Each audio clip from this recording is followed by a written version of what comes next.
Opening night of the NBA season is close. It's Tuesday, October 18th. Do you think the Golden State Warriors can repeat? To celebrate the start of the season, we are offering you a 7-day NBA package for only $49. Yes, that's only $7 a day, and it will be valid through Sunday, October 23rd at both WagerTalk and Sports Memo. There is no limit to the number of handicappers that you can get. Just head to your favorite capper's homepage.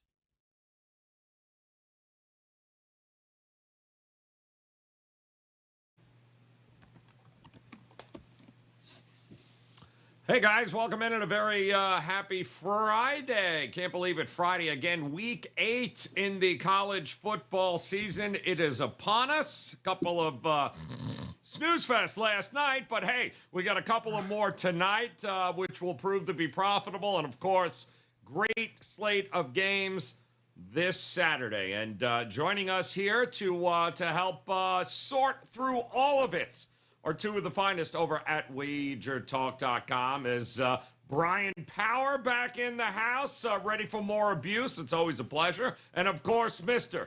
Tony, I love me some Gus Malzahn Mejia. He is hanging out here live from Orlando, Florida, getting ready for a big matchup there. Gentlemen, happy Friday. Can't believe it is week 8. Mejia, my man, what is going on? I know all over the map here, NBA in full effect. You're getting ready for college hoops. But again, can't get rid of the Major League Baseball just yet.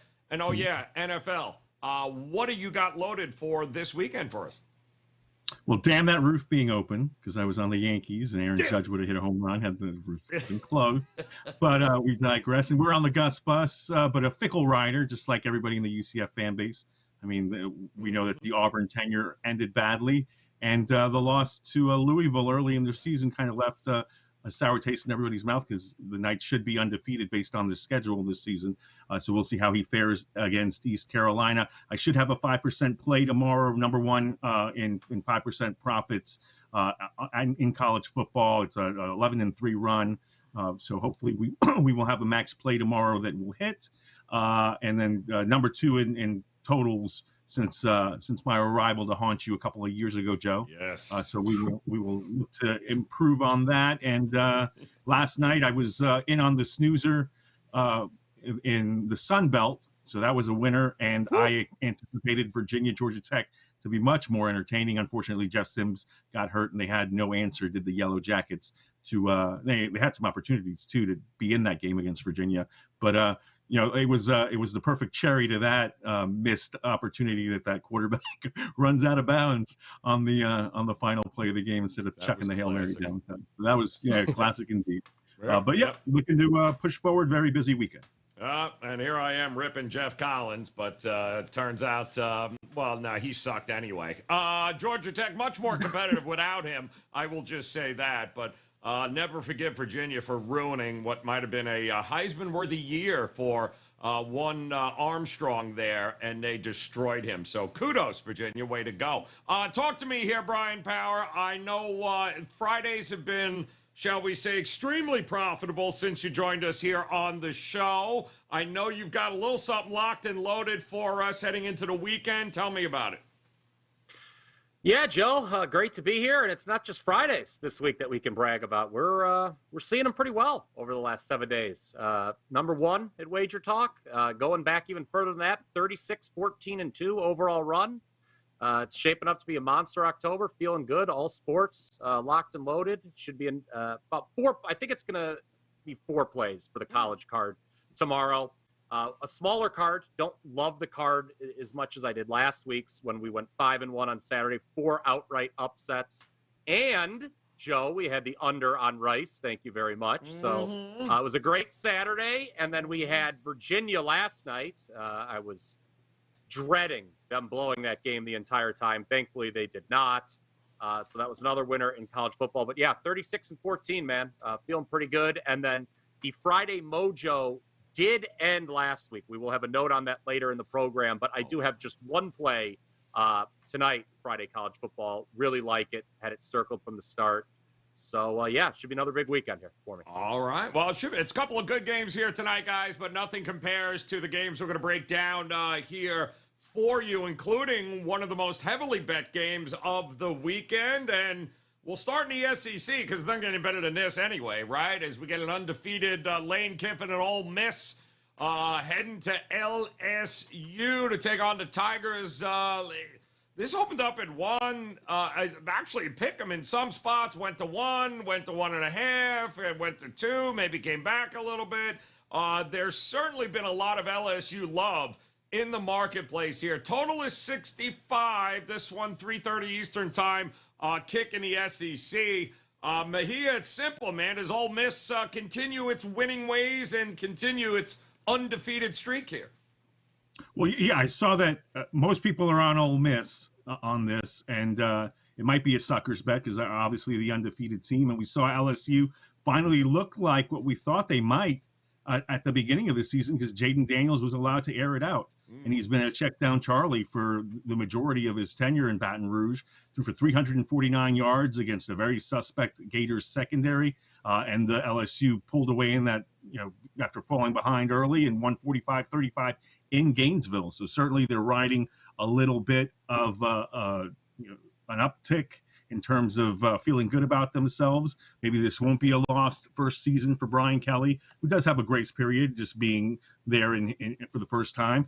I think I prefer the total here because it's going to be pleasant, slightly windy in Baton Rouge, but an afternoon game. I don't give LSU as prolific a home field advantage because frankly their crowd won't have as many hours to drink and pre-party, so that'll be affecting that crowd there.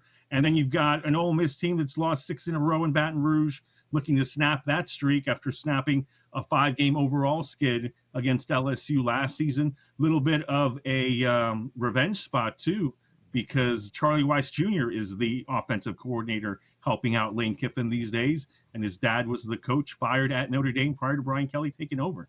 So that'll be interesting there. Jackson Darts looked really good. I really like what the what the Rebels have been able to do with that running game.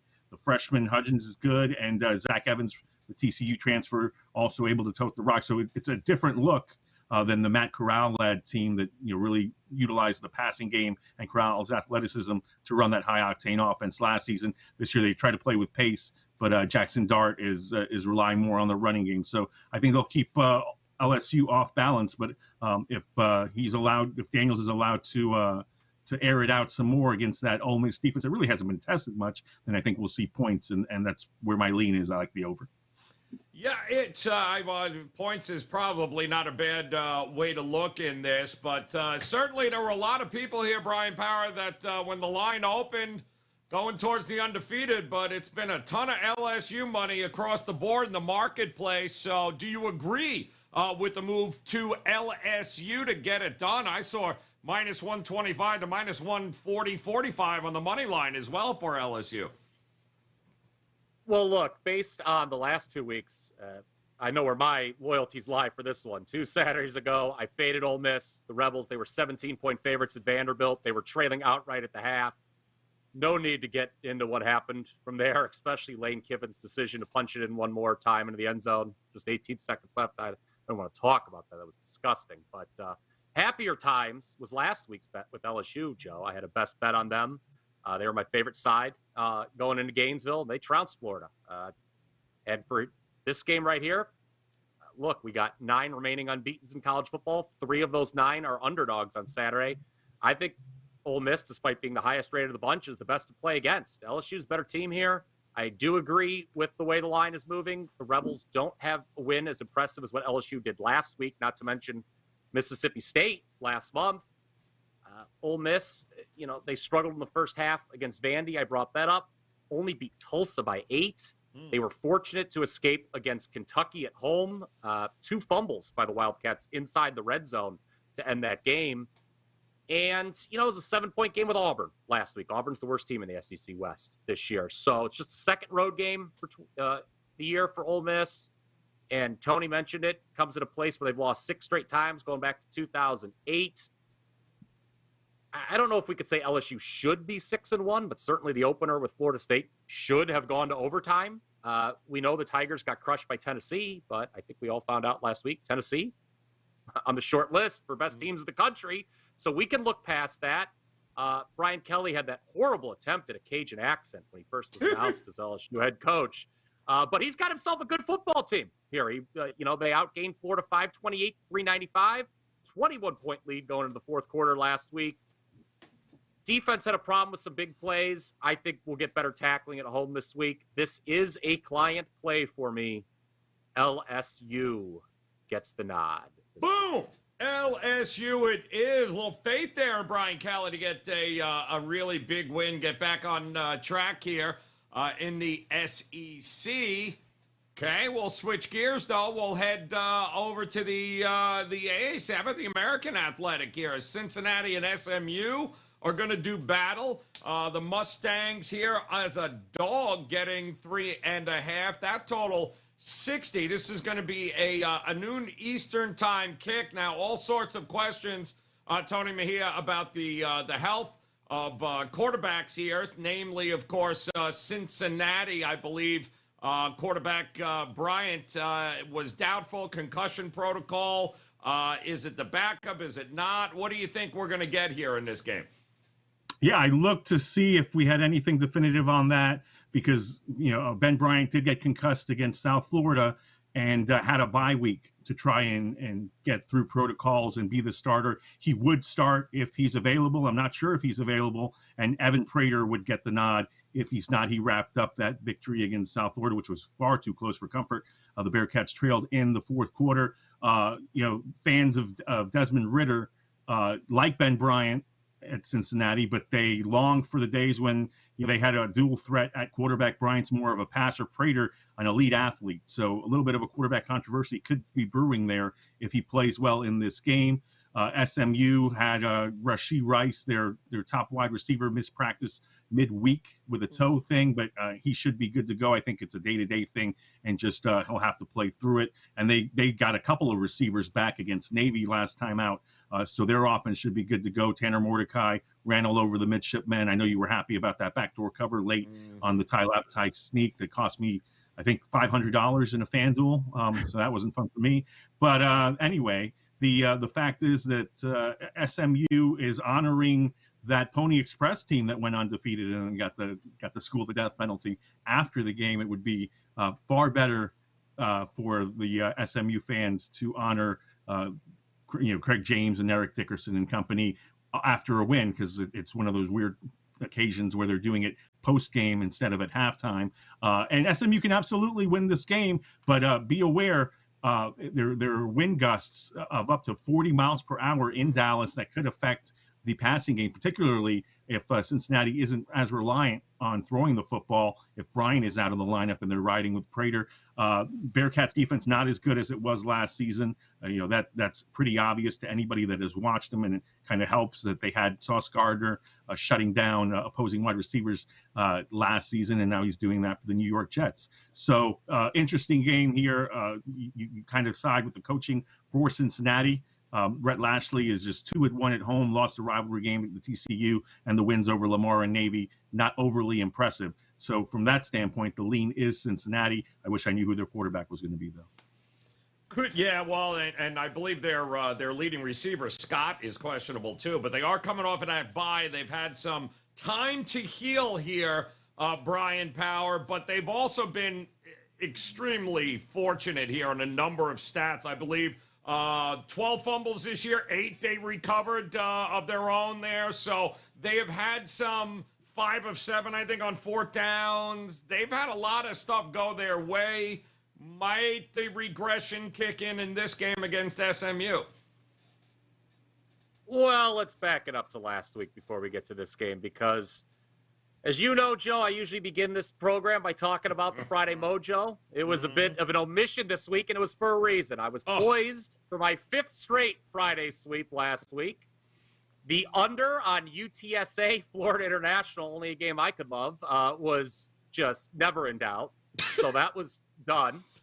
And I had SMU laying the points. Yeah. And I'm like, here we go, baby. 10 straight Friday winners. I'm scrolling Twitter. Who do I see has Navy? Joe.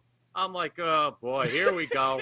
And then they backdoor me. Yeah, that's it. And I'm like, oh, my goodness.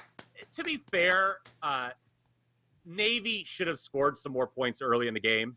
So maybe a deserved cover, but still, that hurt for SMU not to get the job done. They should have covered, man. I can't believe they did that. Well, when Navy got the ball back, I said, my God, they bet the mortgage that they're going to come down and score. But let's turn to this game here. Never in doubt as far as I saw. Yeah.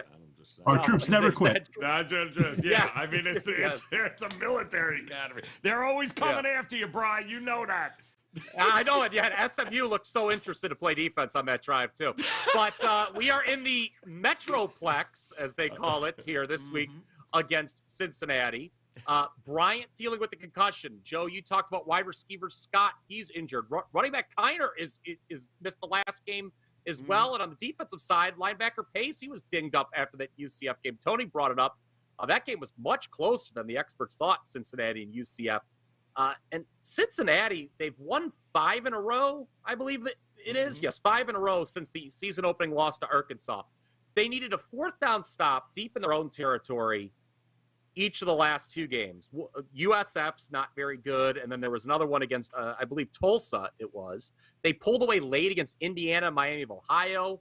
The latter was playing with a backup quarterback. Those games were closer than the final scores indicated. And you touched on 4th down luck, Joe. I know you love getting into this on social media, the 4th downs, whether or not teams should be going for it or not. Cincinnati has been very, very lucky this season that their opponents are an FBS worst, 1 for 11 on 4th down attempts. That's 9%.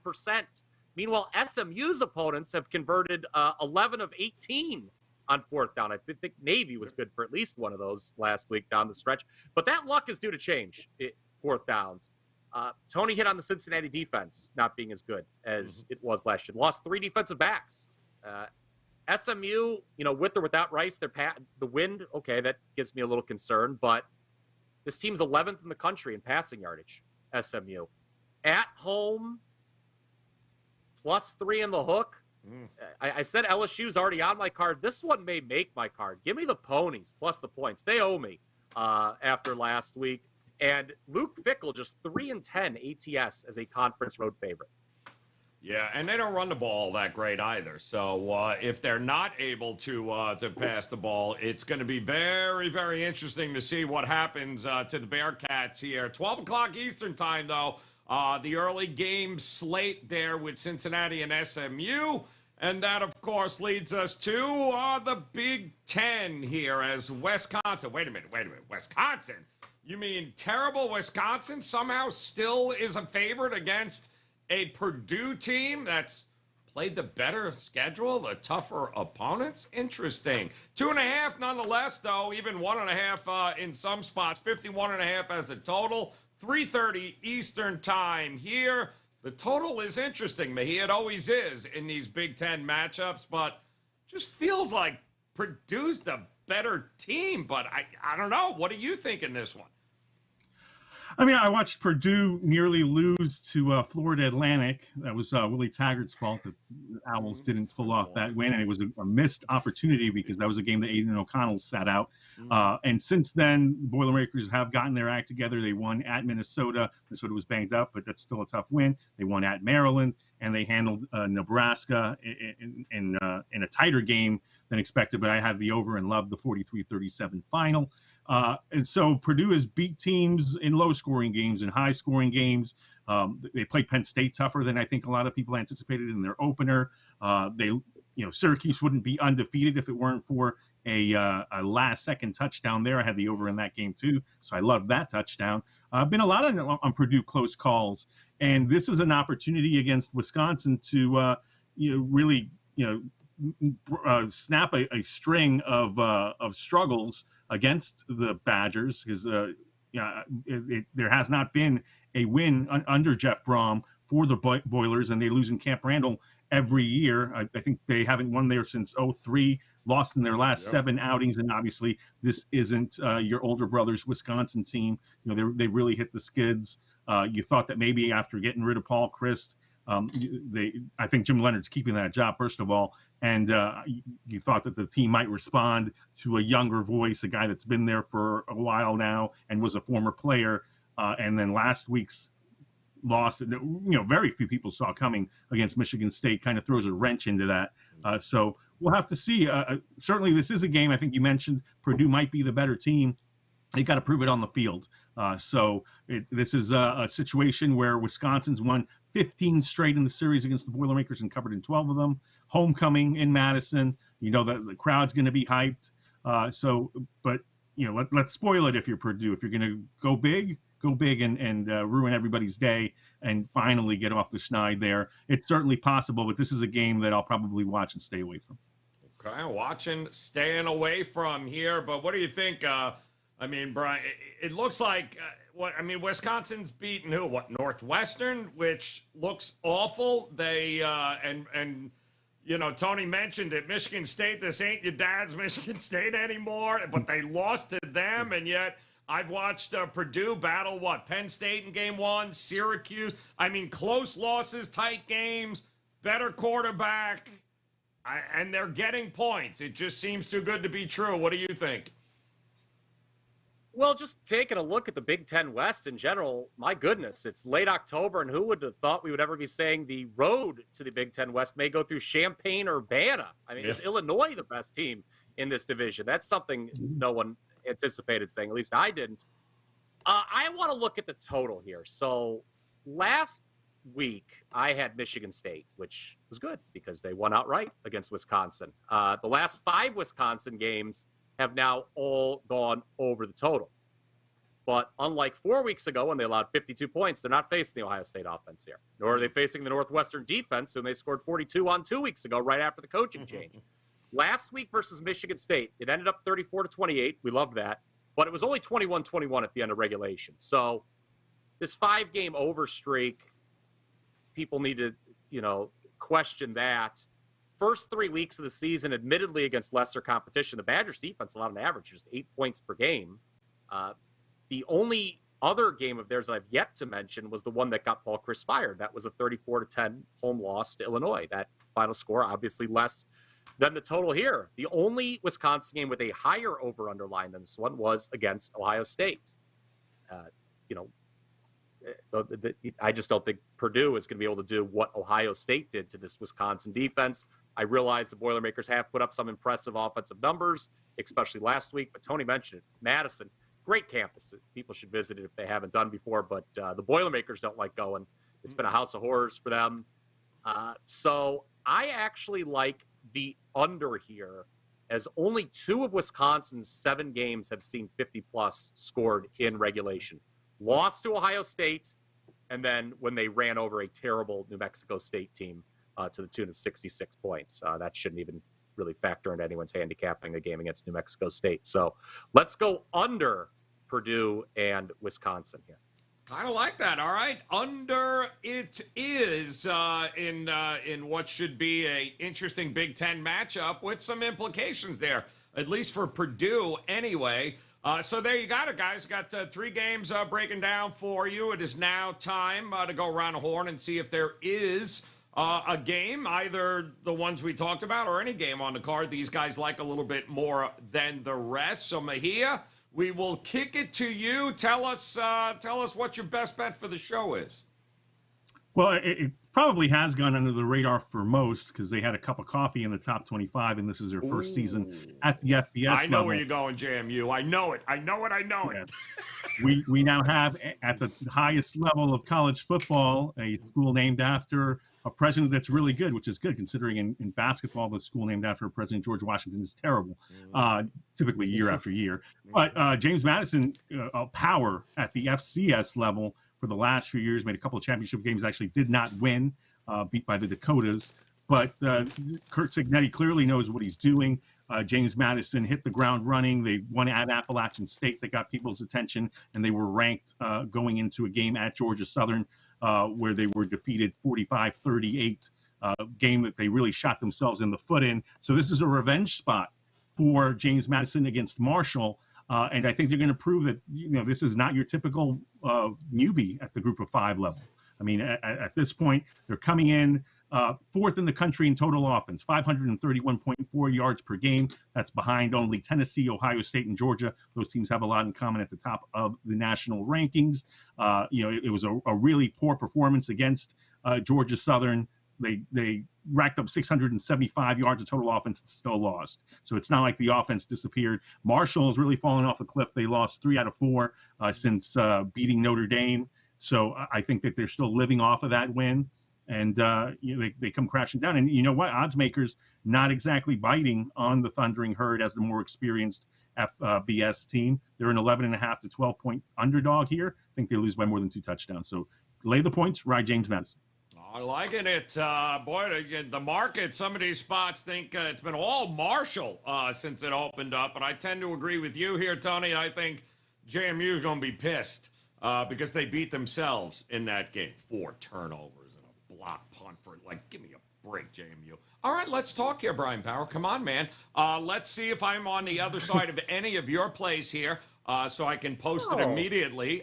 Go ahead and tell me what exactly is your best bet for the show here today. Oh, well, I had Georgia Southern last week, so I got you back for that Navy SMU deal. Bastards. There we go. That was an undeserved win last week by Georgia Southern, but we'll take it. Look, I like the games we went over, specifically LSU Ole Miss. It's on my card. So that is the best bet for the show. I would have loved to give away something else, but I'll tell the people that, yeah, here's a play on my card. LSU -1.5 against Ole Miss. I think they keep rolling, beat the Rebels. Check out the full card, 36-14-2, all sports run. I'm on it. Wager Talk, feeling really good. Like I said, it'll be 4 plays tomorrow.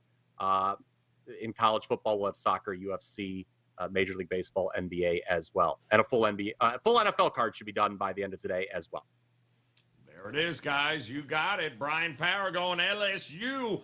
Lay it to 1.5 at home, getting it done. While Tony Mejia says JMU bouncing back here against Marshall. 11.5 is that. And, of course, don't forget to head over to WagerTalk.com. You heard the guys say full card ready to go here this weekend. Best bet, guys, right now, just those 3-day, 7-day, 30-day all-access packages. Never miss a play.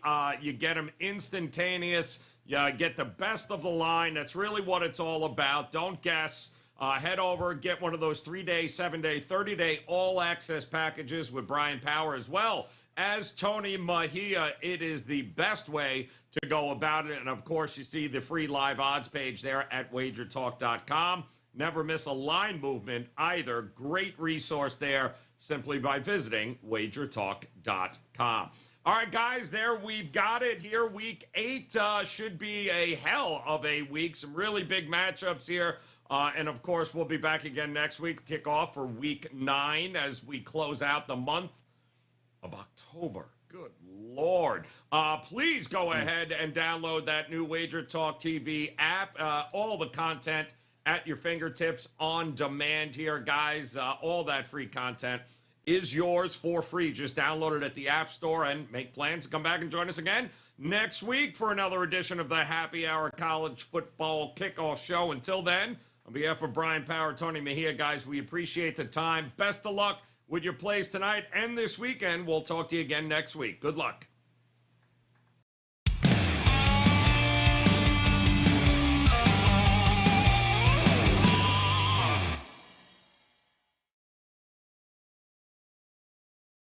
Opening night of the NBA season is close. It's Tuesday, October 18th. Do you think the Golden State Warriors can repeat? To celebrate the start of the season, we are offering you a 7-day NBA package for only $49. Yes, that's only $7 a day, and it will be valid through Sunday, October 23rd at both WagerTalk and Sports Memo. There is no limit to the number of handicappers that you can get. Just head to your favorite capper's homepage.